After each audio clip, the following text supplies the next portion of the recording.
السلام علیکم، کیسے ہیں آپ سب؟ امید کرتی ہوں آپ سب خیریت سے ہوں گے۔ آج میں آپ کے لیے ایک ناول لے کر آئی ہوں، جگنو میرے تعاقب میں بائے آسماء رحمان۔ بہت خوبصورت ناول ہے اور اس میں آپ کو بہت سے موڑ ایسے ملیں گے کہ آپ ہر موڑ پر آپ کا شاید ترا نکل جائے۔ مطلب کہ آپ لوگوں کو اس میں ڈیفرنٹ موڑ ملیں گے اور ہر موڑ ایک نیا موڑ لے کر آئے گا۔ تو چلیے آئیے شروع کرتے ہیں، اور ناول شروع کرنے سے پہلے اگر آپ میرے چینل پر نیو ہیں تو کائنڈلی میرا چینل سبسکرائب کر دیں، ویڈیو کو لائک کر دیں، کامنٹ کر دیں، شیئر کر دیں۔ چلیے آئیے شروع کرتے ہیں۔ جگنو میرے تعاقب میں فرسٹ ایپیسوڈ۔ تاریخ 2 سال قبل، مقام اسلامیہ کالج، یونیورسٹی پشاور۔ لائبریری میں کھڑکی کی سمت لگی میز پر وہ دونوں ساتھ ساتھ بیٹھی ہوئی تھیں۔ پیچھے اور دائیں طرف کتابوں کے بڑے بڑے ریکس تھے۔ ان ریکس میں اوپر سے نیچے تک بے شمار کتابیں ترتیب سے رکھی ہوئی تھیں۔ کھڑکی کھلی ہوئی تھی، تیز روشنی اندر آ رہی تھی۔ میز پر سامنے لیپ ٹاپ کھلا ہوا تھا۔ گل کرسی پر گوتم بدھ والے انداز میں بیٹھی گھٹنا جھلا رہی تھی، ساتھ ساتھ وہ کافی کی گھونٹ بھرتی اسکرین کو بھی دیکھ رہی تھی۔ لیپ ٹاپ کے پیچھے 7 8 کتابیں پڑی تھیں جنہیں امبر باری باری کھول رہی تھی۔ امبر گل کی روم میٹ اور دوست تھی۔ وہ آنکھوں پر چشمہ لگائے تیز تیز صفحے پلٹتی، مطلوبہ ٹاپک نکالتی، پھر اسے جلدی سے نوٹ پیڈ پہ اتارنے لگ جاتی۔ وہ دونوں پچھلے 2 گھنٹے سے سر ملا کر اپنی فائنل اسائنمنٹ لکھ رہی تھیں جو تقریباً مکمل ہو گئی تھی۔ یہاں سے 30 قدم دور ریک کے پاس 2 لڑکے کچھوے کی طرح گردن نکال کے ان دونوں کو دیکھ رہے تھے۔ ایک لمبا لڑکا تھا، ناک کی تیز نوک نکلی ہوئی تھی اور ٹھوڑی پہ خم تھا، جبکہ دوسرا متناسب قد کا دبلا سا لڑکا تھا۔ دونوں نے بیگ کراس میں پہن رکھے تھے۔ گل اب لیپ ٹاپ پر کچھ ٹائپ کر رہی تھی، ساتھ ساتھ وہ امبر کو بھی دیکھ رہی تھی جو اسے شاید کچھ بتا رہی تھی۔ میں جا کے پہلے سلام دعا کروں گا، حال چال پوچھوں گا، پھر سیدھا مدعے پر آؤں گا۔ چونکہ وہ پڑھ رہی ہے اس لیے میں اس کا زیادہ وقت نہیں لوں گا۔ ایک اچھے سلجھے اور باادب بچے کی طرح جا کے اس کے سامنے اپنی مانگ رکھوں گا۔ مجھے پورا یقین ہے وہ میری تمیز اور تہذیب سے متاثر ہو کر میری مدد ضرور کرے گی۔ اس کا انداز پرعزم تھا۔ ایک بات بتاؤں؟ ذیشان رازدارانہ انداز میں اس کی طرف جھکا۔ کیا؟ میں نے سنا ہے کہ اگر پڑھنے والی لڑکیوں کو پڑھائی کے دوران کوئی ڈسٹرب کرے تو وہ ہاتھ میں آنے والی کوئی بھی چیز اٹھا کے دے مارتی ہیں۔ ڈراؤ تو نہیں یار، وہ خفگی سے بولا۔ میں نے بڑی جستجو کی ہے یہاں تک آنے کے لیے، لمبی لمبی موٹیویشنل تقریریں سنی ہیں، قاسم علی شاہ سے لے کر عاطف اسلم تک سب کو سن سن کے کان تھک گئے ہیں۔ ذیشان کے ابرو سکیڑے۔ عاطف اسلم کب سے موٹیویشنل تقریریں کرنے لگا؟ کیوں، تم نے وہ گانا نہیں سنا، زندگی آ رہا ہوں میں؟ پھر تو تم نے قاسم علی شاہ کا وہ گانا بھی سنا ہوگا، تیری گلیاں گلیاں تیری گلیاں۔ اسد نے بری بری نظر سے اسے دیکھا۔ اڑا لو میرا مذاق، خود تو کر لیا نا گھسی پٹی اسائنمنٹ، لالے تو مجھے پڑے ہوئے ہیں۔ اچھا نا، اب جس کام کے لیے آئے ہو وہ جا کر کر لو، ایسا نہ ہو وہ اٹھ کر چلی جائیں۔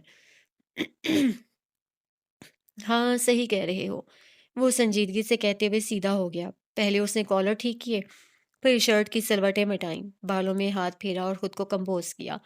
وہ اچھا بچہ لگ رہا تھا، ڈیسنٹ اور باادب۔ خود کو سراہنے کے بعد وہ چھوٹے چھوٹے قدم لیتا ہوا ان کی طرف بڑھنے لگا۔ میز کے قریب پہنچ کر اس نے آس پاس دیکھا۔ ایک آدھ اسٹوڈنٹ ہاتھ میں کتاب لیے گزر رہا تھا۔ لائبریری میں رش نہیں تھا، مکمل خاموشی تھی۔ اس نے خشک لبوں کو تر کرتے ہوئے گلا کھنکھارا۔ Excuse me ladies. آواز پہ گل نے سر اٹھایا۔ یس۔ اس کی نیلی آنکھوں کو دیکھ کے وہ بری طرح سے پٹا گیا۔ وہ جی کہیے۔ اس نے ہاتھ پیچھے کیے اور نیت کی طرح سینے پر باندھ لیے، سر جھکا لیا۔ السلام علیکم گلے لالا، میرا نام اسد رحمان ہے۔ میں آپ ہی کی کلاس سے ہوں، مگر سیکشن سی سے۔ آپ کے سر محمود چغتائی ہمیں بھی آپ کی طرح کلاسک انگلش لٹریچر پڑھاتے ہیں۔ 2 دن پہلے ہی ان کے ساتھ ہماری کلاس ہوئی تھی۔ انہوں نے یاد دلایا کہ جارج ایلیٹ پر ہماری فائنل اسائنمنٹ وہ کچھ دن بعد ہم سے جمع کریں گے۔ جو ٹاپک ہمیں ملا ہے وہی ٹاپک آپ کو ملا ہے، اس لیے میں یہاں ایک درخواست لے کر آیا ہوں۔ مس گلے لالا۔ اس نے اس کی آنکھوں میں دیکھا، پھر گڑبڑا گیا اور تیزی سے نیچے دیکھنے لگا۔ بلا شبہ آپ ہمارے ڈپارٹمنٹ کی خونخوار، گلا کھنکھارا، میرا مطلب ہے ہونہار اسٹوڈنٹ ہیں۔ کلاسک انگلش لٹریچر پارٹ 1 میں آپ کی اسائنمنٹ نے ٹاپ اسکور کیا تھا، اس لیے میں بندہ ناچیز آپ سے گزارش کرتا ہوں کہ اگر آپ اپنی اس سیمسٹر کی اسائنمنٹ مجھے دکھا دیں تو میں اندازہ کر لوں گا کہ اسائنمنٹ کیسے کی جاتی ہے۔ اس سے کیا ہوگا کہ میرے مشاہدے اور میرے علم میں اضافہ ہو جائے۔ بڑی ہی خیر خواہی سے کہنے کے بعد اس نے گل کی طرف نظریں اٹھائیں جو منہ میں کافی کا اسٹرا پکڑے اسے تعجب سے دیکھ رہی تھی۔ امبر کا تو منہ ہی کھل گیا تھا۔ اس نے سر جھٹک کر کافی کا کپ ایک طرف رکھا اور الجھن سے آگے ہوئی۔ میں کچھ سمجھی نہیں اسد صاحب، آسان لفظوں میں بتائیں کیا کہنا چاہتے ہیں آپ؟ مجھے آپ کی اسائنمنٹ چاہیے، وہ سنجیدگی سے بولا۔ اس نے ابرو سکیڑے۔ کیوں؟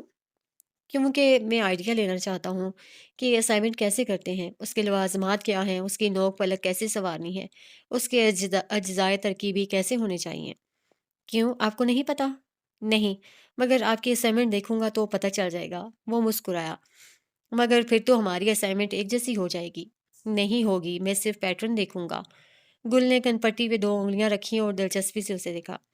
ابھی آپ نے کہا کہ ہم دونوں کلاس کے ٹاپکس ایک جیسے ہیں، اس کا مطلب ہم نے وہی لوازمات لکھنے ہیں جو اس میں ہونے چاہیے۔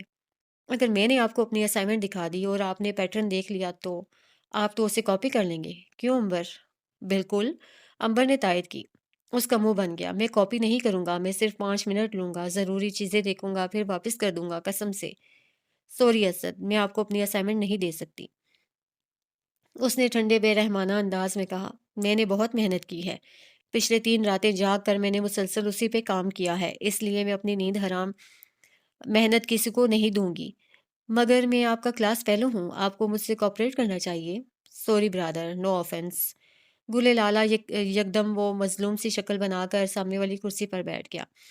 تم اپنی کلاس کی پروکٹر ہو، پلیز مجھے منع مت کرو۔ دیکھو، میں بہت مجبور ہوں، پچھلے 1 ہفتے سے میرے سر میں بے تحاشا درد ہو رہا ہے۔ یونو ایک نم سی سانس لی۔ مجھے مائیگرین ہے۔ جب جب وہ ہوتا ہے میرا سر، کندھے اور گردن کھنچ جاتی ہے، مجھ سے نہ لکھا جاتا ہے اور نہ پڑھا جاتا ہے۔ پچھلے 1 ہفتے سے میں اس درد کو جھیل رہا ہوں۔ پلیز بازو میز پر لمبے کر کے رکھے، میز پر رکھے اور اس کے سامنے ہاتھ جوڑ لیے۔ میری مدد کریں، آپ میری آخری امید ہیں۔ ترسوں، مجھے اسائنمنٹ دینی ہے، میں کیسے 50 صفحے لکھوں گا؟ گل نے پین کی مدد سے اس کے ہاتھ پر ٹیپ کیا۔ ان سے ان سے اس نے ہاتھ کھول کر ہتھیلیوں کو دیکھا۔ یہ تو تب کام کریں گے نا جب ان کا فنگر بلاک ختم ہوگا۔ Finger block? امبر انگلی سے چشمہ پیچھے کرتے ہوئے چٹکی۔ ہاں، فنگر بلاک ایک خاص قسم کی بیماری ہے جو بہت کم لوگوں کو ہوتی ہے۔ دنیا میں صرف دو وکٹری کا نشان بنایا، 2% لوگوں کو یہ بیماری ہے، اور بدقسمتی سے میں بھی ان لوگوں میں شامل ہوں۔ پتہ ہے اس میں کیا ہوتا ہے؟ لاچار سی شکل بنائی۔ اس میں مریض کئی ہفتوں تک پین، چمچ، ریکٹ، بیٹ اور ایسی ڈنڈی والی چیزیں نہیں پکڑ پاتا۔ اس کی انگلیاں بینڈ نہیں ہوتی۔ اوہ سیڈ، امبر کا دل بری طرح دکھا۔ گل نے رکھ کے اس کے سر پر تھپڑ لگایا۔ سو سیڈ کی بچی، زیادہ ہمدردی ہو رہی ہے تو اپنی انگلیاں اسے دے دو۔ کام کرو اپنا، ابھی جلدی سے مجھے کریٹیکل انالیسس نکال کر دو اس ٹاپک کا۔ امبر نے برا سا منہ بنا کر کتاب کو قریب کھینچ لیا۔ ڈائن کہیں کی۔ تو اسد صاحب، وہ اب پوری طرح متوجہ ہوئی۔ آپ کی لاتعداد کو لمبا کھینچا۔ بیماریوں کا سن کر افسوس ہوا۔ اللہ آپ کو شفائے کاملہ عطا فرمائے۔ میں آپ کے لیے خصوصی دعا کرواؤں گی، آپ پریشان نہ ہوں۔ یہ بیماریاں کام چور موسم میں پھیلتی ہیں اور نکما پن، سستی، ہٹ حرامی اور بے شرمی اس کی علامتیں ہیں۔ آپ ایسا کریں، پروفیسر محمود چغتائی اور ڈین اسلم عمریال نام کی گولیاں لے لیں، آپ کی تکلیف دور ہو جائے گی۔ وہ بہت ہی خیر خواہی سے بولی تو امبر کتابیں الٹے پلٹے کھی کرنے لگی۔ اسد کا برا سا منہ بن گیا۔ گل نے کافی اٹھائی اور لبوں سے جوڑ دی۔ اب وہ پھر سے اپنی فائل پڑھ رہی تھی۔ میں آپ کی اسائنمنٹ تھوڑی سی دیر کے لیے دیکھوں گا گل، یقین کریں، صرف 5 منٹ۔ اس کے بعد آپ کو واپس کر دوں گا۔ وہ لجاجت سے کہہ رہا تھا۔ مجھے آپ کو اسائنمنٹ نہیں دینی، براہ مہربانی یہاں سے جائیں، وہ 2 ٹوک لفظوں میں بولی۔ میں ایسے نہیں جاؤں گا، مجھے اسائنمنٹ دکھائیں، وہ بچوں کی سی ضد سے بولا۔ تم گل، ان کتابوں میں کریٹیکل انالیسس نہیں ہے، میں نے دیکھ لی ہے۔ وہ کلاسک آرتھر کے چھٹے ریک میں ملے گی، تم وہاں سے لے آؤ گی۔ اس سے پہلے کہ وہ اسد کو کچھ کہتی، امبر نے ٹوک دیا۔ اس نے سر جھٹک کر پیر نیچے لٹکائے۔ ٹھیک ہے، میں لاتی ہوں، تم اس کا ڈرافٹ بناؤ۔ وہ کھڑی ہو گئی، دفتن کتابوں کے ڈھیر پر نظر پڑی۔ ان کتابوں کی ضرورت تو نہیں ہے؟ امبر نے سر کو نفی میں ہلایا۔ پھر میں انہیں رکھ لیتی ہوں۔ اس نے ایک ایک کر کے ساری کتابیں باہوں میں اٹھائیں اور ریکس کی طرف بڑھ گئی۔ اسد بھی دم کی طرح اس کے پیچھے لگ گیا۔ ذیشان بھاگ کے ریکس کے پیچھے چلا گیا۔ وہ اس طرف ہی جا رہی تھی۔ ذیشان نے ریک میں رکھی کتابوں کو دائیں بائیں دھکیلا اور ان کے درمیان وی کی طرح جگہ بنائی۔ اب وہ وہاں سے دونوں کو دیکھ رہا تھا۔ گل پلیز میری بات مان جائیں، ہم بیچارے اسٹوڈنٹس دنیا کے ستائے ہوئے ہیں، کیا آپ ہمیں یوں ہی چھوڑ دیں گی؟ وہ اس کے ساتھ ساتھ چلتے ہوئے کہہ رہا تھا جبکہ وہ لاپرواہی سے کتابیں اپنی اپنی ریکس میں رکھ رہی تھی۔ کیا آپ جیسے لائق مہان اور 44 جی بی والے اسٹوڈنٹس کی نظروں میں ہم فقیر مسکین اور لاچار اسٹوڈنٹس کی کوئی عزت نہیں ہے؟ نہیں، وہ سرد موہری سے بولی۔ کیوں ہوتے ہیں آپ لوگ اتنے ظالم؟ چند 100 نمبرز ہی تو زیادہ ہوتے ہیں آپ لوگوں کے، کوئی تیر تھوڑے ہی مار لیتے ہیں 300 400 نمبر زیادہ لے کر، اس میں اتنا کرنے والی کون سی بات ہے؟ وہ ناک چڑھا کر بولا۔ اتنا آسان ہے تو آپ بھی مار لیجئے یہ تیر۔ مار لوں گا، میرے ہاتھ عقل مندی کی کمان آنے دیں، میں اپنا ترکش خالی کر دوں گا، وہ پرعزم لہجے میں بولا۔ بیسٹ آف لک۔ اس نے ایڑیاں اٹھا کے کتاب اوپر والے ریک میں رکھ دی۔ آپ پلیز ایسا مت کریں، میں نے کہا نا میں صرف 5 منٹ کے لیے دیکھوں گا پھر واپس کر دوں گا۔ وہ کچھ نہیں بولی، خاموشی سے کتابیں ریک میں رکھتی رہی۔ اپنی متعلقہ کتاب لینے کے لیے وہ چھٹی ریک کی طرف جانے لگی تو وہ یکدم آگے آ گیا۔ اب وہ الٹے قدم لے رہا تھا، اس کا رخ گل کی طرف تھا۔ ٹھیک ہے، ایک ڈیل کر لیتے ہیں، آپ مجھے اسائنمنٹ دکھا دیں، میں آپ کے سارے نوٹس ٹائپ کر دوں گا۔ شکریہ، میں نے ٹائپ کر لیے ہیں، ٹھنڈے لہجے میں کہتی وہ چھٹے ریک میں مڑ گئی۔ وہ جو آگے جا رہا تھا 7ویں ریک کی طرف نکل گیا، اسے مڑتا دیکھ کے تیزی سے واپس پلٹا۔ چلے دوسری ڈیل، میں آپ کے ہاسٹل آ کر آپ کے روم کی صفائی کر دوں گا، کپڑے بھی دھو دوں گا اور واش روم ناک میں بھی دھو دوں گا۔ ہمارا کمرہ اور واش روم صاف ہی ہوتے ہیں۔ وہ جبڑے کھینچ کر مسکرائی۔ اوکے ٹھیک ہے، تیسری ڈیل، میں آپ کو اس کے بدلے ڈنر کروا دوں گا، آپ جس بھی ریسٹوران جائیں گے میں لے جاؤں گا، چاہے کتنا ہی مہنگا کیوں نہ ہو، چاہے میں کنگال کیوں نہ ہو جاؤں، میرا دیوالیہ کیوں نہ نکل جائے، میں آپ کو کھانا کھلا دوں گا، اب تو مان جائیں۔ اس نے تھکی سی سانس نکالی۔ شکریہ، وہی ٹھنڈا انداز۔ اس نے تل ملا کے ریک سے پیٹھ جوڑ دی اور ناک چڑھا کے اسے دیکھا۔ پتہ ہے آپ کو لٹریچر نہیں پڑھنا چاہیے تھا، آپ کو وکالت پڑھنی چاہیے تھی۔ وکیلنیاں آپ جیسی ہی تو ہوتی ہیں، روڈ روڈ اور صرف روڈ۔ میرے دوست کی بیوی بھی وکیل ہے، اس بیچارے کی ناک میں ہر وقت دم کیا ہوتا ہے اس بلا نے۔ گل نے کوئی ریسپانس نہیں دیا، وہ اپنی کتاب ڈھونڈ رہی تھی۔ وہ اس کے بے نیاز انداز پر بھن آ گیا۔ میں نے آپ کی اتنی منتیں کی، ڈیلز بھی رکھیں، آپ کا واش روم تک دھونے کو تیار ہو گیا۔ اگر میں اتنی منتیں اتنے ترلے کسی اور کی کرتا تو اب تک وہ مجھے اپنی اسائنمنٹ کی کاپی دے چکا ہوتا۔ اس نے ٹونٹ کیا۔ گل نے ابرو اچکائی اور ریک سے کتاب نکالی۔ وہ کھڑے کھڑے صفحے پلٹنے لگی۔ گل پلیز میری بات مان لیں، دیکھیں میں فیل ہو جاؤں گا، میرے پاس وقت نہیں ہے، 2 دن ہیں، 40 نمبر کی اسائنمنٹ ہے، ترسوں جب پروفیسر مجھ سے مانگیں گے تو میں کیا جواب دوں گا؟ وہ انتہائی لاچاری سے بولا۔ جواب آپ نے سوچا ہوگا وہی دے دیجیے گا۔ وہ مسکرا کر پلٹی اور کتاب لیے اپنی جگہ کی طرف بڑھنے لگی۔ گل صرف 5 منٹ کا سوال ہے، وہ اس کے پیچھے چل رہا تھا۔ نہیں دوں گی، وہ اسے زج کر رہا تھا، صرف 5 منٹ۔ نہیں، وہ بری طرح جھنجھلا گئی، جاؤ یہاں سے، میرا دماغ نہ کھاؤ۔ آپ ایسا تو مت کریں، آپ ادب کی اسٹوڈنٹ ہیں، ادب کی اسٹوڈنٹ بڑے مددگار ہوتے ہیں، دوسروں کے کام آتے ہیں۔ وہ کیا کہا تھا شیکسپیئر نے؟ راستے میں ہمیں صرف یہ سیکھنا چاہیے کہ لوگوں کی مدد کرنے سے بڑی کوئی شے نہیں ہے۔ یہ شیکسپیئر نے نہیں، مارٹن لوتھر کنگ نے جونیئر نے کہا تھا، جس نے بھی کہا تھا آپ میری پلیز مدد کر دیں۔ میں مدد نہیں کروں گی، پلیز۔ کیا مسئلہ ہے؟ رکھائی سے کہتے اسے کتاب میز پہ پٹکی اور اس کی طرف تیورا کے مڑی۔ وہ گڑبڑا کر ایک قدم پیچھے ہٹ گیا۔ جب میں نے کہا کہ میں نہیں دوں گی تو پھر بلا وجہ کیوں پیچھے پڑے ہو؟ صرف 5 منٹ، اس نے معصوم سی شکل بنائی۔ تم یہاں سے خود جاؤ گے یا میں پھر لائبریری کی سیکیورٹی کو بلاؤں اور تمہیں دھکے مار کر نکلواؤں؟ چلا تو خود جاؤں گا مگر آپ ایک بار اسائنمنٹ دکھا دیں۔ Okay fine. اسے جھٹکے سے میز سے فون اٹھایا اور کھٹ کھٹ کسی کا نمبر ملانے لگی۔ اسد ٹھٹک گیا۔ فون کان سے لگانے کے بعد وہ پیر بجاتے ہوئے انتظار کرنے لگی۔ گھنٹیاں جا رہی تھیں۔ امبر خوفزدہ ہو کر اسے دیکھ رہی تھی۔ اگلے 2 سیکنڈ میں پروفیسر محمود چغتائی نے فون اٹھا لیا تھا۔ السلام علیکم سر، گل لالہ بات کر رہی ہوں۔ جی سر، میں ٹھیک ہوں۔ جی وہ دراصل آپ کا ایک اسٹوڈنٹ میرے پاس میری اسائنمنٹ مانگنے آیا ہے، وہ چاہتا ہے میں اسے اپنی اسائنمنٹ دوں تاکہ وہ کاپی کر لے۔ نہیں سر، میری کلاس سے نہیں ہے، سیکشن سی سے ہے۔ نام؟ اس نے اسد کو دیکھا۔ کیا نام بتایا تھا تم نے؟ اس کے پیروں تلے سرنگ پھٹی۔ اس نے جھٹکے سے اس کے کان سے فون ہٹایا اور کال کاٹ دی۔ یہ کیا کر رہی تھیں آپ؟ وہ برہمی سے بولا۔ تمہارا علاج۔ اب تم یہاں سے اٹھ جاؤ گے یا میں سیکیورٹی کو اونچی آواز لگاؤں؟ وہ پوری طرح سنجیدگی سے بولی تو اسد چاروں ناچار زہر کا گھونٹ پی کر رہ گیا۔ اپنی ہزیمت دور کرتے ہوئے وہ آگے ہوا۔ جا رہا ہوں، خشک لہجے میں کہتے ہوئے اس نے فون میز پہ رکھا اور برا سا منہ بنا کر وہاں سے چلا گیا۔ وہ کرختگی سے کرسی پر آن بیٹھی اور کنپٹی سے ہلانے لگی۔ اس کے سر میں ٹیسیں اٹھ رہی تھیں۔ جیسے ہی وہ باہر نکلا، ذیشان اس کے پیچھے لپک گیا۔ وہ مزے مزے سے چل رہا تھا۔ نہیں دینا اس نے، مجھے پتا تھا۔ وہ خونخوار لڑکی کسی کے کام نہیں آ سکتی۔ وہ نخوت سے کہتے ہوئے اس کے ساتھ چلنے لگا۔ اسد نے اس کی گردن کے گرد اطمینان سے ہاتھ حائل کیا۔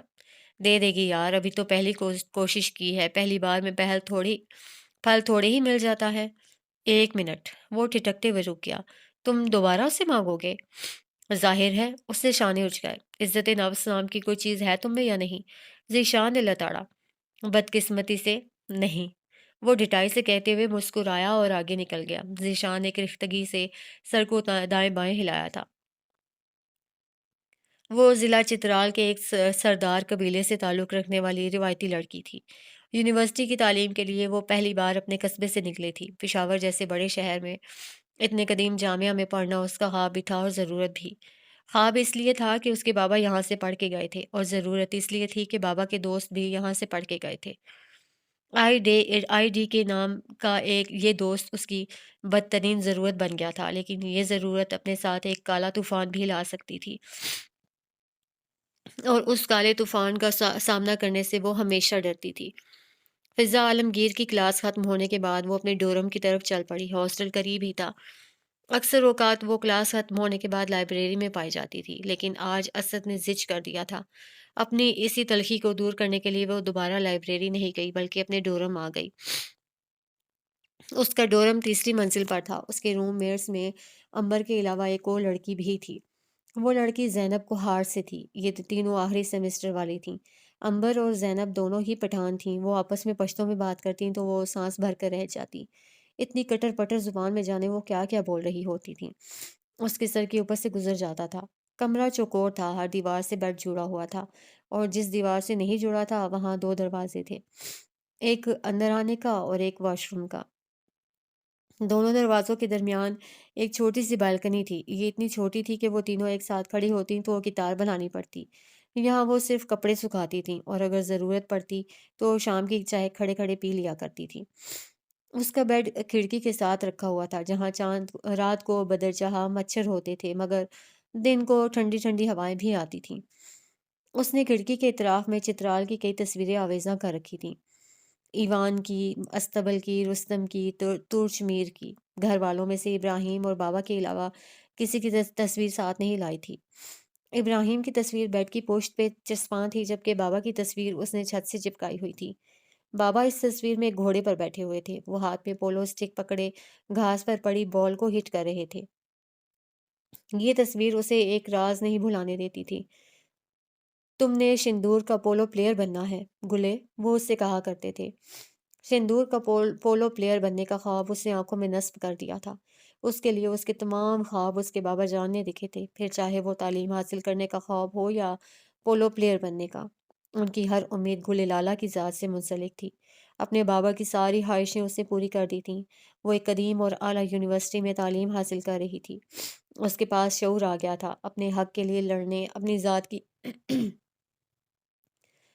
ذات کی بقا کے لیے آواز اٹھانے کا ہنر آ گیا تھا۔ جس قدر مضبوط اس کے بابا اسے دیکھنا چاہتے تھے وہ بن گئی تھی۔ شندور پولو کے علاوہ ان کے تمام خواب پورے ہو گئے تھے۔ رات نیند کی وادیوں میں اترنے سے پہلے وہ اس تصویر کو ٹک ٹکی باندھ کے دیکھتی تھی۔ اس کے اندر نیا جذبہ پیدا ہوتا تھا، ایک نیا جوش جاگتا تھا۔ اس کا آخری سیمسٹر چل رہا تھا۔ انشاءاللہ اس کے بعد وہ شندور پولو کی سلیکشن کمیٹی کو درخواست بھیجے گی اور وہ اسے رکھ لیں گے۔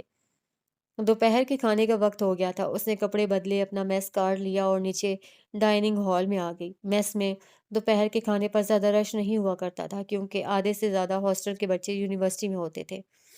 کھانے میں آج کڑی پکوڑا اور ابلے ہوئے چاول بنے تھے۔ اس نے میز پر لڑکیوں کو کھاتے دیکھ کے ناک سکوڑی۔ جانے ہر ہاسٹل میں کڑی پکوڑا کیوں بنتا ہے؟ مٹن بروسٹ، ازبک اور منتو چترالی کھانے کیوں نہیں بنتے تھے؟ وہ گوشت خور تھی اور یہاں آ کر وہ سبزی خور، دال خور اور جانے کیا کیا خور بن گئی تھی۔ گوشت تو ہفتوں بعد ملتا تھا۔ اپنی پلیٹ میں شوربہ ڈالتے وقت اگر بوٹی نظر آتی تو ایسا جیسے عید کا چاند دیکھ لیا ہو۔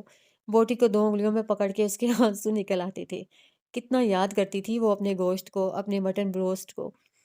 ہاسٹل والے دیتے بھی کیا تھے؟ صرف ایک بوٹی، وہ بھی اتنی شرمیلی سی بوٹی ہوتی تھی کہ بندہ اسے کہے سکھاؤں یا بچہ سمجھ کے چھوڑ دوں۔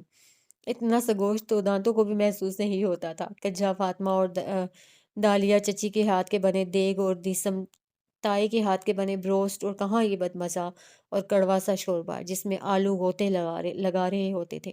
اور یہ روٹیاں، ایسی پتلی روٹیاں کہ پنکھے کے نیچے رکھ دو تو دانتوں سے نہیں پلاس سے توڑنی پڑ جائے۔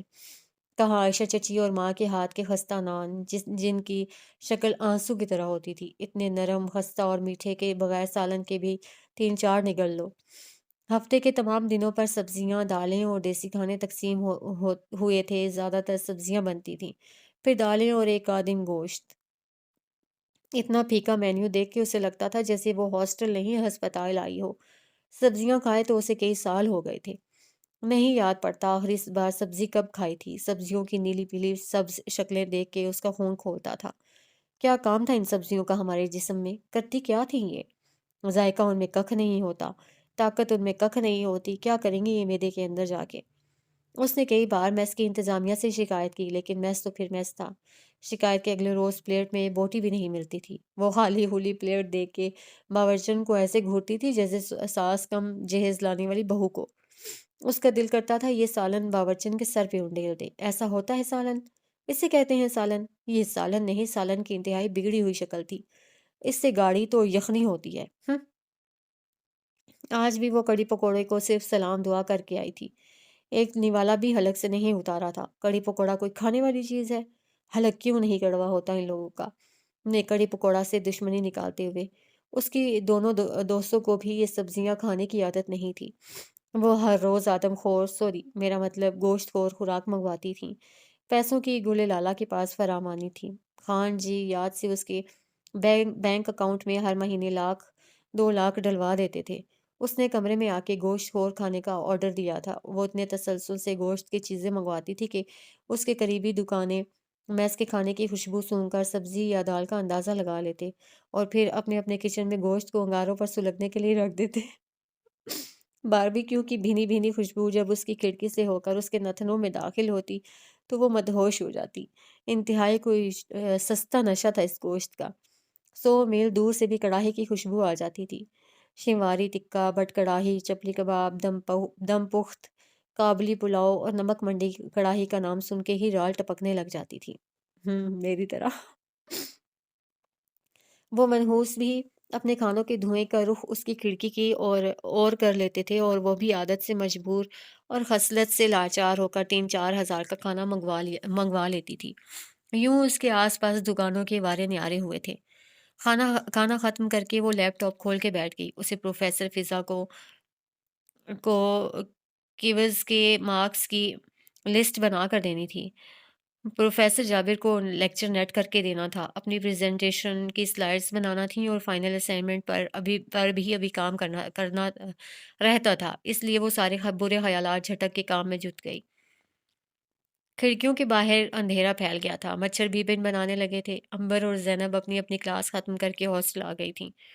وہ تاحال لیپ ٹاپ کھولے کی پیڈ پہ ٹک ٹک کر رہی تھی۔ کن پٹی پہ مسلسل اسکرین کو دیکھنے سے ہلکی ہلکی ٹیسیں اٹھ رہی تھیں۔ رات کے کھانے کا وقت گزر چکا تھا۔ ان کا کوئی پروگرام نہیں بنا۔ اس نے دوپہر میں جو کھانا منگوایا تھا اسی کا بچا ہوا حصہ رات میں کھا لیا۔ امبر اور زینب نے بھی ہاسٹل کے کھانے سے معدے کو زحمت دینے کی کوشش نہیں کی۔ وہ دونوں اس کی سوغات نکال کر اپنی اپنی پیٹ پوجا کر چکی تھیں۔ اس وقت امبر کو کپڑے دھو رہی تھی جبکہ زینب اپنی کتاب کھول کے اونچا اونچا رٹا لگا رہی تھی۔ اس کا کل کوئز تھا اس کا کل کوئز تھا۔ اس کی پھٹی ہوئی آواز سن کے گل نے کئی بار کان میں انگلی ڈال کے گھمائی تھی۔ سکرات دوائیوں کا باپ تھا سکرات دوائیوں کا باپ تھا۔ وہ کاجو کھاتے ہوئے کہہ رہی تھی۔ یہ فقرہ وہ پچھلے 10 منٹ میں 110 مرتبہ سن چکی تھی۔ زینب سوچ کچھ رہی تھی، پڑھ کچھ رہی تھی اور یاد اسے کچھ ہو رہا تھا۔ وہ ایسے ہی بھیدیانی میں پڑھتی تھی۔ سکرات دوائیوں کا باب تھا۔ سکرات، اس سے پہلے کہ وہ جملہ مکمل کرتی، اس نے کوشن اٹھا کے اس کی پیٹھ پہ دے مارا۔ وہ بھنا کے پلٹی۔ باپ نہیں تھا، بانی تھا۔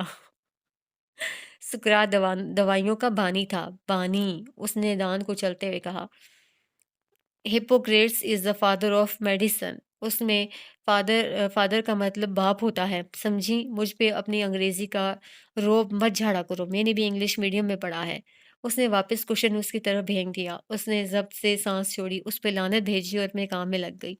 اسے قہوے کی شدید طلب ہو رہی تھی، لیکن امبر اور زینب دونوں مصروف تھیں۔ کچھ دیر مزید کام کرنے کے بعد جب سر کا درد بڑھ گیا تو وہ بادل نخواستہ اٹھ گئی اور تپائی پہ رکھی الیکٹرک کیٹل میں پانی ڈالنے لگی۔ امبر اب بالکنی میں کپڑے بچھا رہی تھی۔ زینب نوٹس کو چھوڑ کے کراؤن سے ٹیک لگائے موبائل میں گھس گئی تھی۔ اس نے پانی گرم کرنے کے لیے رکھ دیا، پھر واش روم چلی گئی۔ منہ ہاتھ دھونے کے بعد وہ باہر آئی تو چائے کا پانی ابل رہا تھا۔ اس نے تپائی کی دراز سے ایک چوکور باکس نکالا جس میں صرف چائے کا سامان تھا۔ چترالی قہوہ آسانی سے نہیں بنتا تھا، اس میں بیسنی اور اجزاء ڈالے جاتے تھے، رنگ، خوشبو، ذائقے اور اثر کے لیے۔ اس نے چترال ٹاؤن سے چن چن کے اس کے لوازمات خریدے تھے۔ کیتلی کا ڈھکن اٹھانے کے بعد وہ کھولتے ہوئے پانی میں چھوٹے چمچ سے چیزیں ڈالنے لگی۔ جیسے ہی سونف کے دانے پانی میں پڑے، بالکنی سے بالٹی لیے تھکے تھکے قدموں سے اندر آتی، امبر کے نتنوں میں کچھ پڑا۔ قہوہ بنا رہی ہو؟ اس کی جان میں جان آئی۔ ہاں، تم پیو گی؟ بنا دو، بہت تھک گئی ہوں۔ وہ ماتھے سے پسینہ پہنچتی ہوئی بولی۔ ٹھیک ہے، اس نے مسکرا کے کہا۔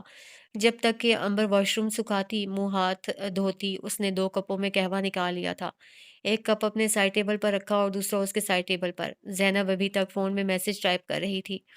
اس کے چہرے پر مسکراہٹ تھی، نوٹس اس کی گود میں پڑے ہوئے تھے۔ وہ واپس اپنے بیڈ پہ آئی، کمبل ٹانگوں پہ کھینچا اور کوشن پہ لیپ ٹاپ ٹکا لیا۔ اب وہ اپنی تفریح کے لیے انٹرنیٹ پر کوئی زبردست پولو میچ ڈھونڈ رہی تھی۔ امبر نے آ کے اپنا کپ اٹھا لیا اور پینٹی پر بیٹھ گئی۔ امبر، پتہ ہے آج ہال میں کس کی فلم لگی ہے؟ زینب نے پشتو میں امبر کو مخاطب کیا۔ کس کی؟ وہ تھکے لہجے میں بولی۔ شاہد خان کی۔ سترگے سرے نم منم، سرخ آنکھیں قبول نہیں۔ کیا؟ یکدم وہ اچھلی، اس کا قہوہ چلا گیا۔ اس کے کیا پہ گل نے چونکتے ہوئے سے دیکھا۔ ہاں چلو چلتے ہیں، 10 منٹ میں شروع ہو جائے گی۔ زینب نے نوٹس پڑے پھینکے اور شورش سے اٹھی، جلدی جلدی پیروں میں جوتے ڈالے اور اپنی چادر کندھوں پہ اوڑھ لی۔ امبرے جاؤ، مڑا میوہ بھی لاؤ نا۔ زینب نے اسے اجلت میں پکارا۔ وہ بے باکی سے گل کی الماری کی طرف بڑھی، اندر پڑی ٹوکری سے پیالوں میں بھر بھر کے میوے نکالے اور چادروں میں چھپا لیے۔ وہ دونوں کا ہیجان دیکھ کے پریشان ہو گئی۔ کہاں جا رہی ہو؟ اس نے پوچھا۔ فلم دیکھنے، تم بھی چلو، بڑے مزے کی فلم لگی ہے۔ وہ دبے دبے جوش سے بولی۔ یقیناً کوئی پشتو فلم ہوگی۔ اس نے ٹھنڈی سانس لی۔ ہاں، شاہد خان کی ہے، کچھ مہینے پہلے ہی ریلیز ہوئی ہے۔ تم آؤ نا، بیٹھی کیوں ہو؟ وہ دونوں تیار ہو کے اب دروازے میں کھڑی تھیں۔ نہیں، تم لوگ جاؤ، مجھے ویسے بھی پشتو کی سمجھ نہیں آتی۔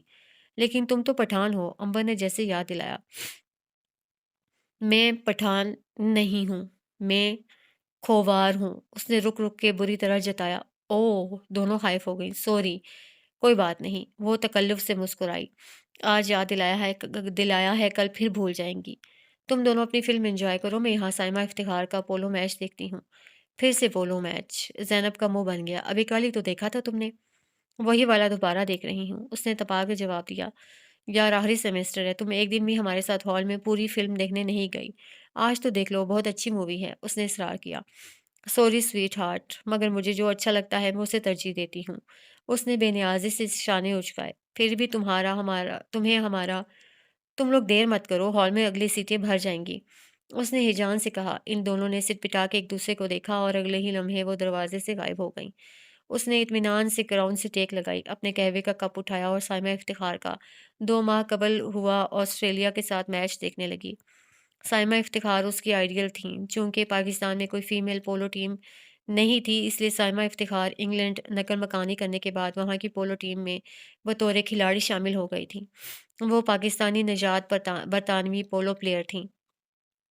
میچ کے دوران شائقین عموماً اپنی ٹیم کی بہتر کارکردگی کی دعا کرتے ہیں، اسکور دیکھتے ہیں کسی بڑے شاٹ یا ہٹ پر کھڑے ہو کر چیختے چلاتے ہیں تاکہ اپنی اس ٹیم کو سپورٹ کر سکیں، جبکہ وہ کبھی بھی میچ اس نیت سے نہیں دیکھتی تھی۔ وہ ہمیشہ میچ میں ہارنے والی ٹیم کی کوتاہیاں اور جیتنے والی ٹیم کے داؤ پیچ ٹٹولتی تھی۔ کس زاویے پر کس نمبر والے کھلاڑی کا گھوڑا درست نہیں تھا، کس کھلاڑی کو کس مقام پر بال مارنی چاہیے تھی، کس کھلاڑی کو کب دوسرے کھلاڑی کی جگہ سنبھالنی چاہیے تھی، پوزیشن 1، 2 اور 4 پر کس نے کس قسم کا برتاؤ رکھا، یہ سارے چیدہ چیدہ نکتے وہ اپنے ذہن میں محفوظ کرتی تھی۔ خود وہ پولو پلیئر تھی، جو وہ جانتی تھی کہ میدان میں عموماً کھلاڑیوں پر بے انتہا پریشر ہوتا ہے اور بعض اوقات ٹیم کی ہم آہنگی اور باہمی روابط میں خلل پڑنے کی وجہ سے گھوڑے ہیس پیس کا شکار ہو جاتے ہیں، جس سے صحیح وقت پر درست طریقے سے بال کو ہٹ نہیں کر پاتے۔ اس سے دوسری ٹیم فوراً موقع اٹھا لیتی ہے اور گول کر لیتی ہے۔ ایک بہترین کھلاڑی ہی بہترین نکات ہوتا ہے۔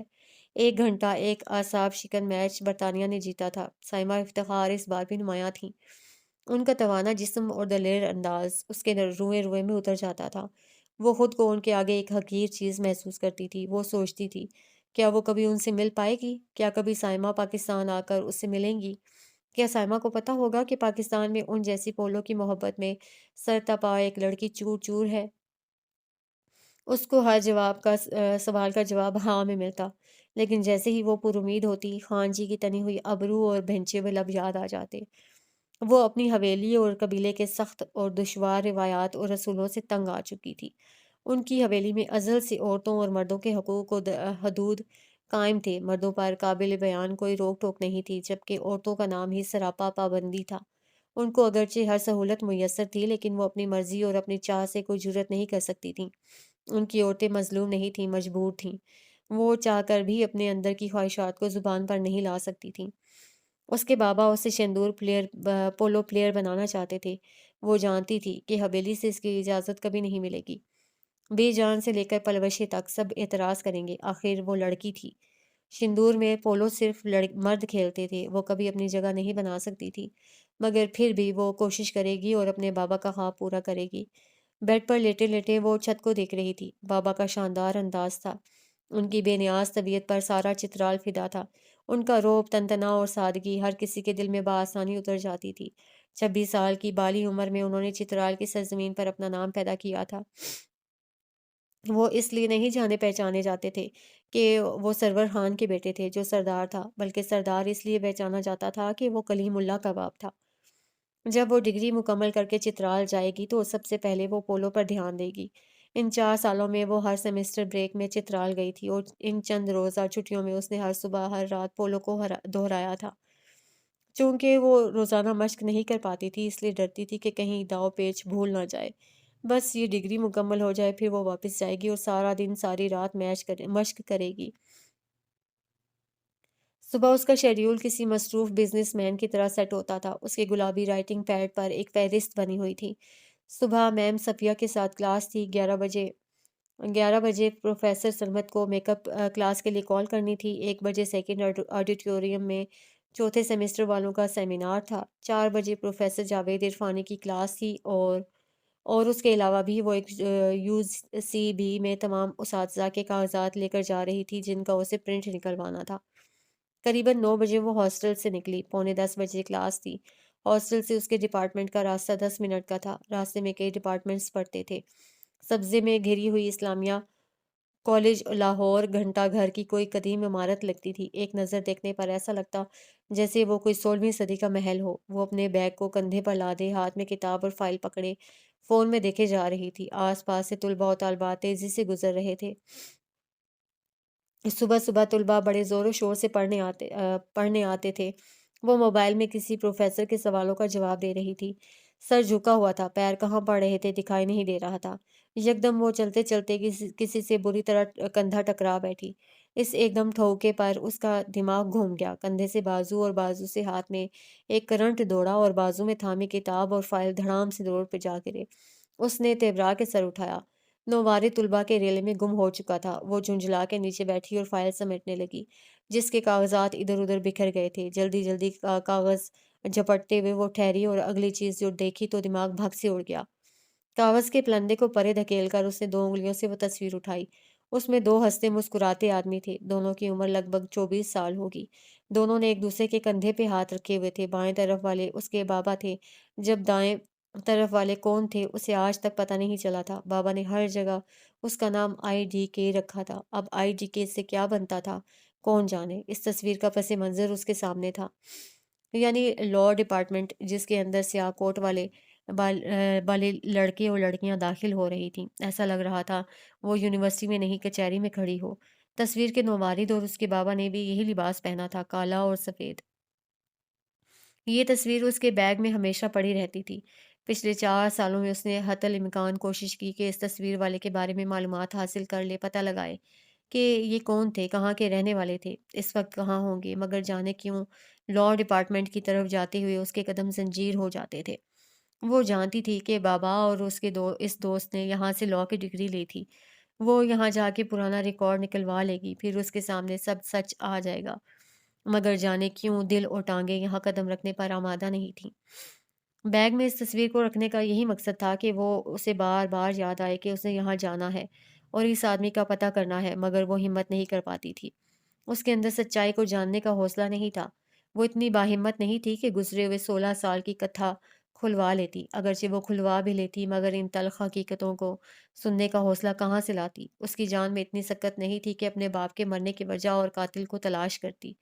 وہ سچ سننے سے کتراتی تھی، ڈرتی تھی کہ اگر گڑے مردے اکھڑ گئے تو جانے کتنی ہی نئی آباد زندگیاں دفن ہو جائیں گی، کتنے ہی لوگ اس عطاب کا شکار ہو جائیں گے، اور وہ خود، وہ جیسی ہے وہ کبھی ویسی نہیں رہ پائے گی۔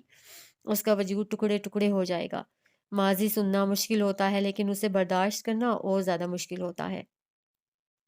پشاور آنے سے پہلے وہ یہ طے کر کے آئی تھی کہ اس شخص کو ڈھونڈے گی۔ 4 سال ہونے کو تھے، مگر اس نے تاحال اس ڈپارٹمنٹ میں بھی جانے کی ہمت نہیں کی تھی۔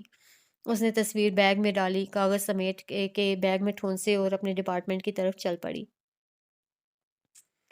وہ جیسے ہی راہداری مڑ کر اپنی کلاس کی طرف جانے لگی، کلاس روم کے باہر وہ بدماش دیوار سے ٹیک لگائے کھڑا تھا، بلیو جینز، سفید ٹی شرٹ، نوکدار ناک پر کالا چشمہ جمائے۔ وہ ہونٹوں کو گول کر کے سیٹی بجا رہا تھا، جس سے راہداری میں گزرنے والی لڑکیاں بری طرح چڑ رہی تھیں۔ اسے دیکھ کے اس کا پارا چڑھا، مٹھیوں کو بھیجتے ہوئے وہ تیزی سے اس کے قریب آئی۔ تم یہاں کیا کر رہے ہو؟ اس کی آواز سن کے وہ اسپرنگ کی طرح اچھل گیا۔ آپ؟ ہڑبڑا کر چشمہ نیچے اتارا۔ جی میں، وہ غر آئی۔ میں ذرا سا سر جھکا دیا، چہرے پر مظلومیت لائی۔ مجھے آپ کی اسائنمنٹ چاہیے تھی۔ بڑی ہی لاچاری سے منملایا۔ پھر سے وہی راگل اپنے آ گئے ہو؟ وہ تل ملا گئی۔ ٹھہرو ذرا، تمہارا علاج میں ابھی کرتی ہوں۔ وہ کلاس کے اندر گئی، کرسی پر بیگ فائل پٹکی اور آستین چڑھاتی جارحانہ انداز میں باہر آئی، مگر وہ پھر ہو چکا تھا۔ اس نے تیزی سے گردن گھما کے یہاں وہاں دیکھا۔ راہداری میں دوسرے اسٹوڈنٹس گزر رہے تھے، وہ کہیں نہیں تھا۔ اس کے تنے اعصاب ڈھیلے پڑ گئے۔ گھٹیا انسان۔ رات کو وہ سونے کے لیے لیٹی تو نظریں بابا کی تصویر پہ ٹک گئیں۔ بچپن سے لے کر اب تک اسے یہی بتایا گیا تھا کہ اس کا باپ اپنے گھوڑے سمیت کھائی سے نیچے گرا تھا۔ کیسے گرا تھا، کیوں گرا تھا، کیا وجہ تھی، اسے کچھ نہیں بتایا گیا تھا۔ اپنے کالج اور اسکول کی لڑکیوں سے اس نے ہمیشہ ایک بات سنی تھی۔ وہ کہتی تھیں کہ جس دن اس کے بابا کی موت ہوئی، اس دن سے ہمارے بلتیوں گلگت کا قبیلہ سے ہمیشہ ہمیشہ کے لیے دوستی ختم ہو گئی۔ لوگ کہتے تھے کہ 16 سال پہلے شندور میں بلتیوں کا کوئی آدمی مرا تھا۔ اس آدمی کا بابا کے ساتھ کوئی جھگڑا ہوا تھا۔ اس کے ٹھیک 15 دن بعد بابا کھائی سے گر گئے۔ کچھ کہتے تھے کہ بابا کے گھوڑے نے چرتے ہوئے بھنگ کھا لی تھی، جس کی وجہ سے بفر گیا اور کھائی میں کود گیا۔ تب سوال یہ پیدا ہوتا ہے کہ بابا نے چھلانگ کیوں نہیں لگائی؟ کسی نے بتایا کہ بابا کا قتل ہوا تھا، کسی آدمی نے اس کو گھوڑے سمیت کھائی سے نیچے پھینک دیا تھا۔ تب سوال یہ بنتا ہے کہ بابا جو اتنے لمبے چوڑے تھے، ان کا 14 کلوگرام کا گھوڑا ان دونوں کو ایک آدمی کھائی سے کیسے پھینک سکتا ہے؟ کسی نے کہا کہ بابا ذہنی تناؤ کا شکار تھے، اس لیے انہوں نے خود ہی چھلانگ لگائی۔ اگر ایسا تھا تو پھر بابا نے گھوڑے کو ساتھ کیوں مارا؟ انہوں نے اکیلے چھلانگ کیوں نہیں لگائی؟ کسی نے کہا کہ بابا کے گھوڑے کو سانپ نظر آ گیا۔ گھوڑے چونکہ سانپوں سے ڈرتے ہیں، اس لیے ان کے گھوڑے کو کچھ سجھائی نہیں دیا اور وہ کھائی میں کود گیا۔ سوال پیدا ہوتا ہے کہ بابا اس کھائی کی طرف گئے ہی کیوں؟ باہر والے بہت کچھ کہتے ہیں، ان کو سچائی کا کیا علم؟ اس کو اس کی دادی نے بتایا تھا کہ بابا کے گھوڑے نے بھنگ پی لی تھی، اس لیے وہ گر گئے، مگر وہ پوچھتی کہ بابا نے چھلانگ کیوں نہیں لگائی تو دادی چپ ہو جاتی تھی۔ پھر اسے باہر والوں کی باتوں پر شک ہونے لگتا تھا۔ ماں سے اس نے تعلقات بگاڑ رکھے تھے، ان سے کبھی ہمت ہی نہیں ہوئی پوچھنے کی۔ اسے مہابت خان کاکا گھوڑوں کا رکھوالا اکثر اس کے بابا کے قصے سناتا تھا۔ ان قصوں کا تعلق ان کے گھوڑے سے جڑا ہوتا تھا۔ اگر اس کے بابا کا اپنے گھوڑے کے ساتھ اتنا اچھا تعلق تھا تو وہ اسے کیوں گرائے گا؟ اس کے ذہن کے سوال ختم نہیں ہوتے تھے، لیکن ان سوالوں کے جواب کسی کے پاس نہیں تھے۔ تصویر میں موجود یہ ایک ہی شخص ایسا تھا جو سب جانتا تھا، وہ بابا کا دوست تھا۔ اسے پتا ہوگا کہ اصل بات کیا تھی۔ وہ جب سے پشاور آئی تھی تب سے اسی کشمکش میں تھی کہ ان سے ملے یا نہ ملے۔ اب ڈگری مکمل ہونے والی تھی۔ اسے بی جان نے بڑی مشکل سے پشاور جانے کی اجازت دی تھی۔ اگر وہ واپس چلی گئی تو کبھی بھی اس سچائی کے بارے میں جان نہیں پائے گی۔ یہ پوری اسرار کتھا ایسے ہی رہ جائے گی۔ وہ اکثر سوچتی اس کی ہمت کیوں نہیں ہوتی، ایسی کون سی قوت ہے جو اسے روک رہی ہے؟ کیا اسے اپنے بابا کے بارے میں جاننے کی کوئی دلچسپی نہیں تھی؟ کیا وہ اس کتھا کو ایسے ہی رہنے دے گی؟ ایک ماہ بعد وہ چلی جائے گی۔ حویلی والے اسے پہلے ہی شش پنج میں ڈال رہے تھے۔ ان سے بعید نہیں تھا کہ اب نئی کہانی گھڑ لیں۔ اسے صرف سچ جاننا تھا۔ وہ سچ کیا تھا اسے پرواہ نہیں، بس اسے بتایا جائے کہ اس کے باپ کے ساتھ ہوا کیا تھا۔ اس نے زینب کے لگے کیلنڈر کو دیکھا۔ زینب کو عادت تھی کیلنڈر کے ہر گزرتے دن کو سرخ مارکر سے کراس لگانے کی۔ اس نے اپنی ڈگری کے دن گن گن کر رکھے تھے۔ اسے جلد از جلد اپنے آبائی علاقہ جانا تھا۔ آج مہینے کی 25 تاریخ تھی۔ اگلے مہینے کی 10 تاریخ سے فائنل پیپر شروع ہونے والے تھے۔ کل 5 پیپر تھے۔ شمارن 15 دن لگیں گے ہونے میں۔ پھر ہاسٹل خالی ہو جائے گا، سب چلے جائیں گے، اسے بھی لوٹنا پڑے گا۔ بابا کے بارے میں اصل حقیقت دھری کی دھری رہ جائے گی۔ وہ کیا کرے، جائے یا نہ جائے؟ اس نے الجھن سے دونوں روم میٹس کو دیکھا۔ وہ دونوں اپنے اپنے موبائلوں میں لگی ہوئی تھیں۔ اس کے سرہانے امبر کا بیڈ شروع ہوتا تھا اور پیروں کی سمت زینب کا بیڈ شروع ہوتا تھا۔ اس نے ہاتھ بڑھا کر امبر کے سر پر رکھا۔ ایک بات بتاؤ امبر۔ وہ کونے پر سیدھی کروٹ لیٹ گئی اور سر کے نیچے ہتھیلی رکھ لی۔ پوچھو۔ اگر تمہیں کوئی بچپن میں ایک دلچسپ کہانی سنائے مگر اسے ختم نہ کر پائے اور درمیان میں سسپنس کے ساتھ چھوڑ دے، اس سے آگے نہ آتا ہو، پھر تمہیں بڑے ہو کر پتہ چل جائے کہ اس کہانی کا باقی حصہ ایک شخص کو پتہ ہے اور وہ شخص تمہارے بہت قریب ہو، کیا تم کہانی کا اس نصف حصہ اس سے سنو گی؟ یہ ہماری ضرورت پر منحصر کرتا ہے، امبر نے کہا۔ کیسے؟ وہ ٹھٹک گئی۔ دیکھو، اگر وہ کہانی مجھے اندر سے کاٹے جا رہی ہے اور سکون کا سانس نہیں لینے دے رہی، تو میں ضرور اس کا باقی حصہ سنوں گی، اور اگر وہ مجھے کچھ نہیں کر رہی، مجھے اس کے آدھے حصے سے فرق نہیں پڑ رہا یا اس کا آدھا حصہ میرے لائق نہیں، تو میں اسے چھوڑ دوں گی۔ اس نے شانے اچکائے۔ وہ بائیں ہاتھ کا انگوٹھا چبانے لگی۔ بات تو وہ ٹھیک کر رہی تھی۔ ہم دن میں جانے کتنی کہانیاں سنتے ہیں۔ کچھ کا سسپنس ہمیں کھا جاتا ہے اور کچھ کو ہم چھوڑ دیتے ہیں۔ جس کا سسپنس ہمیں کھا رہا ہوتا ہے اسے ہم تلاش کرتے ہیں، چاہے کہیں بھی ہو، انٹرنیٹ، کتابوں، قصہ خوانوں، رسالوں میں، کہیں بھی اس کا پیچھا نہیں چھوڑتے، کیونکہ وہ ہمیں کہیں نہ کہیں متاثر کر رہی ہوتی ہیں، ان کا تجسس ہمیں تنگ کر رہا ہوتا ہے۔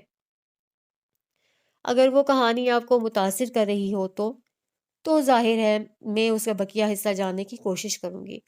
وہ ہاتھ جھلا کے بولی، پھر اس نے ابرو سکیڑے۔ ویسے تم کیوں پوچھ رہی ہو؟ وہ سیدھی ہو گئی اور چھت کو دیکھنے لگی۔ میں نے بچپن میں ایک ادھوری کہانی سنی تھی، مجھے پتہ چلا ہے کہ اس کا بقیہ حصہ اس یونیورسٹی میں کسی کے پاس ہے، میں وہ سننا چاہتی ہوں۔ اوکے، امبر نے سر ہلایا، تو اسے جاننا ہی ہوگا، چاہے سچائی کچھ بھی ہو، بری بھلی بھیانک یا پراسرار۔ وہ پتہ کرے گی اور ضرور پتہ کرے گی۔ صبح 12 بجے وہ لاء ڈپارٹمنٹ کے سامنے کھڑی تھی، سیاہ شلوار قمیض پہنے، کندھوں پر چادر ڈالے، مٹھی میں 14 سال پہلے لی گئی اس تصویر کو دبائے ہونٹ کاٹ رہی تھی۔ وہ پوری طرح تیار تھی۔ آج اسے فیصلہ کرنا تھا کہ اس کا مستقبل کیا ہوگا۔ وہ کس کروٹ بیٹھے گی؟ آج موسم خوشگوار تھا، آسمان پر بادل چھائے ہوئے تھے، ٹھنڈ میں قدرے اضافہ ہوا تھا۔ ڈپارٹمنٹ کے باہر سیاہ سفید یونیفارم پہنے مستقبل کے وکیل اندر باہر ہو رہے تھے۔ ان کے ہاتھوں میں فائلیں تھیں اور کندھوں سے بیگ لٹک رہے تھے۔ ان کی چالوں میں تمکنت تھی۔ وہ لمبی سانس لے کر اندر کی طرف بڑھی۔ ڈپارٹمنٹ کی راہداریاں طلباء سے کھچکچ بھری ہوئی تھیں۔ کوئی آ رہا تھا، کوئی جا رہا تھا، کوئی سائڈ پہ ہو کے باتیں کر رہا تھا۔